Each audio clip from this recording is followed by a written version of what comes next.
रात के घने अंधेरे में जंगल सांस ले रहा था और मैं पहली बार समझ पाया कि डर हमेशा आवाज नहीं करता।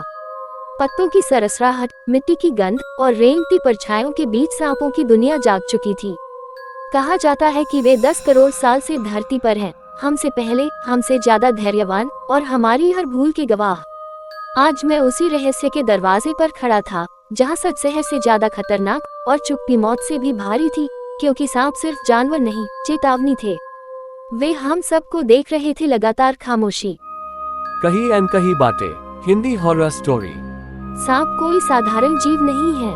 वैज्ञानिक कहते हैं सांप 10 करोड़ वर्षों से भी अधिक समय से पृथ्वी पर मौजूद हैं। जब डायनासोर राज करते थे, जब इंसान का अस्तित्व भी नहीं था, तब भी सांप थे, और शायद हमसे ज्यादा समझदार। दुनिया में आज 3000 से अधिक प्रजातियां हैं, कुछ जहरीली, कुछ अजगर जैसी विशाल, और कुछ ऐसी जिनका जिक्र विज्ञान नहीं करता। जंगल के बुजुर्ग कहते हैं हर सांप जानवर नहीं होता। नागलोक जंगल के बीच एक गोलाकार क्षेत्र है। यहाँ कंपास काम नहीं करता, मोबाइल नेटवर्क मर जाता है, और रात होते ही सांप दिखाई देने लगते हैं। लेकिन ये सांप सामान्य नहीं थे। उनकी आंखें ऐसी लगती थी जैसे किसी इंसान की हों। मैंने कैमरा ऑन किया, तभी झाड़ियों से आवाज आई, फुसफुस। मेरे सामने एक काला कोबरा खड़ा था। उसके फन पर अजीब सा चिन्ह था, ट्राइडेंट साइन, त्रिशूल जैसा। मेरे पीछे से आवाज आई, भागो मत, ये देख रहा है। वही एक बूढ़ा साधु था, आंखें लाल, आवाज कांपती हुई। उसने कहा, सांप हमारे जैसे नहीं, हम उनके जैसे हैं। उसने कहानी सुनाई। सदियों पहले इस जंगल में एक तांत्रिक रहता था। उसने नाग विद्या सीख ली थी। कहा जाता है वह इंसान से सांप बन सकता था, लेकिन विद्या का दुरुपयोग हुआ। नागों ने उसे श्राप दिया, तू न इंसान रहेगा न नाग। आज भी पूर्णिमा की रात वह आधा इंसान आधा सांप बनकर जंगल में भटकता है। और तभी मुझे अपने पैरों पर कुछ ठंडा रेंगता हुआ महसूस हुआ। क्या आप जानते हैं, सांप का जहर सिर्फ मारता नहीं, स्मृतियां भी बदल सकता है। पुरानी जनजातियों का मानना था कुछ सांपों के काटने से इंसान को पिछले जन्म की झलक मिलती है। मैंने कैमरा जूम किया। पेड़ की डाल पर बैठा था एक सफेद सांप। उसकी आंखों में मुझे अपना बचपन दिखा। अचानक मेरे कान में आवाज गूंजी, तू पहले भी यहाँ आया था। आधी रात, जंगल के बीच पत्थरों का घेरा, बीच में आग नहीं बल्कि एक जिंदा नाग जल रहा था, बिना मरे। चारों ओर सांप, हजारों। वे फुफकार नहीं रहे थे, वे बोल रहे थे, एक सामूहिक आवाज, मनुष्य ने वादा तोड़ा है। तभी मुझे समझ आया, यह कोई कहानी नहीं, ये न्याय था। साधु बोला, हर 100 साल में नाग एक इंसान को चुनते हैं जो उनका सच दुनिया तक पहुंचाए। मेरी तरफ सबकी आंखें मुड़ी। काले कोबरा ने फन उठाया, धीरे धीरे मेरे माथे को छुआ। मेरे शरीर में आग दौड़ गई, आंखों के सामने दृश्य बदलने लगे।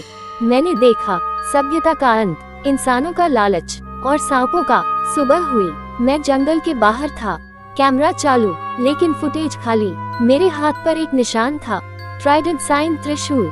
गांव के लोग बोले, तू नागलोक से लौटा है, अब सांप तुझे पहचानते हैं। उसी रात मेरे कमरे में फुसफुसाहट गूंजी, कह दे सच वरना हम आएंगे। उस रात मैं सो नहीं पाया। मेरे हाथ पर बना त्रिशूल का निशान जल रहा था, जैसे अंदर कोई सांप कुंडली मारकर बैठा हो। घड़ी ने रात के 2:17 बजाए। तभी कमरे का बल्ब अपने आप बुझ गया। अंधेरे में फुस फुस मेरे बिस्तर के नीचे से आवाज आई। मैंने हिम्मत करके नीचे झांका। कोई सांप नहीं था, लेकिन दीवार पर एक साया रेंग रहा था। उसका आकार मानव शरीर जैसा था, पर गर्दन सांप की तरह लहराती हुई। अचानक मेरे कानों में शब्द गूंजे, लेकिन ये कोई आम भाषा नहीं थी, ये नाग भाषा थी। और अजीब बात ये थी, मैं उसे समझ पा रहा था। चयन पूरा नहीं हुआ है, सत्य दिखाना बाकी है। मेरी आंखों के सामने दृश्य बदल गया। मैं खुद को एक प्राचीन काल में खड़ा देख रहा था, जहाँ इंसान और सांप एक साथ रहते थे, न कोई डर न कोई जहर। दृश्य में आग लगी। मनुष्य ने नागों का शिकार शुरू किया। उनके दांत, उनका जहर, उनकी खाल सब बिकने लगे। नागों के राजा ने कहा था, हम छुप जाएंगे लेकिन लौटेंगे जरूर। उसी पल मेरी चीख निकल गई। मैं अपने कमरे में था, लेकिन फर्श पर सांपों के रेंगने के निशान थे। अगली रात मुझे जंगल बुला रहा था। बिना बताए, बिना कैमरा लिए मैं नागलोक पहुंचा। इस बार जंगल शांत नहीं था, ये सांस ले रहा था। पेड़ों की जड़ों से सांप निकल रहे थे और बीच जंगल एक दरार खुली, जमीन के अंदर जाती सीढ़ियाँ। साधु की आवाज गूंजी, अब पीछे लौटना मना है। सीढ़ियों के नीचे मैंने उन्हें देखा, वे लोग जो कभी लौटे थे, पर पूरी तरह नहीं। किसी की आंखें सांप जैसी खड़ी पुतलियों वाली थीं, किसी की जीभ 2 भागों में बंटी हुई। वे सब फुसफुसा रहे थे, हमने सच देखा था, अब हम पहरेदार हैं। एक विशाल गुफा, दीवारें चमकती हुई जैसे जिंदा हों, और बीच में नागराज, उसकी लंबाई पूरे मंदिर जितनी, आंखों में हजारों साल का धैर्य। उसने कहा, इंसान हमें राक्षस समझता है, पर असली राक्षस कौन है?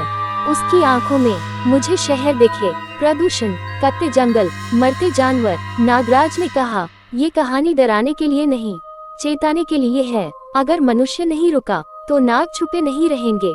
उसने मेरे माथे को छुआ, मेरे भीतर कुछ जाग गया। मैं फिर अपने कमरे में था, सुबह की रोशनी, लेकिन अब मेरी आंखें अंधेरे में भी देख सकती थी। मोबाइल खोला, रात की एक रिकॉर्डिंग थी, उसमें मेरी आवाज नहीं थी, नाग भाषा थी। नागराज ने जो तारीख बताई थी वह थी नाग पंचमी से एक रात पहले। उस दिन पूरे देश में अजीब घटनाएं शुरू हो गईं। शहरों में अचानक सांप निकलने लगे, मंदिरों के नीचे से फुफकार सुनाई दी, लोग सपनों में एक ही दृश्य देखने लगे, धरती फट रही है। मैं टीवी देख रहा था, न्यूज़ एंकर कांपती आवाज में बोल रही थी, ये प्राकृतिक घटना नहीं लगती। उसी पल मेरे हाथ का त्रिशूल जल उठा। रात के 12 बजे मेरे घर की छत पर कुछ गिरा। जब ऊपर गया, वहाँ एक सफेद नाग कुंडली मारे बैठा था।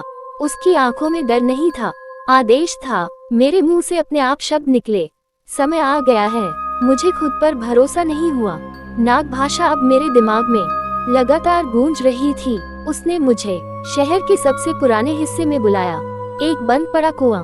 लोग कहते थे ये कभी सूखता नहीं। जैसे ही मैंने ढक्कन हटाया, नीचे अंधेरा नहीं था, नीचे नागलोक था। शहर के नीचे पूरा एक साम्राज्य। वहाँ मुझे दिखाया गया कैसे सदियों से नाग इंसानों को बचाते रहे।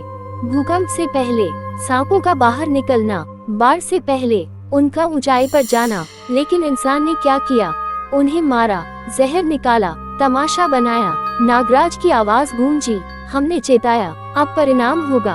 अगली सुबह पूरा शहर जागा और मंदिर की सीढ़ियों पर हजारों सांप बैठे थे, न काट रहे थे, न फुफकार रहे थे, बस देख रहे थे। लोग डर से घरों में बंद हो गए। और तभी मेरे फोन पर मैसेज आया, भेजने वाला अननोन, मैसेज, दूत बाहर आओ। मैं मंदिर पहुंचा, भीड़ मुझे देख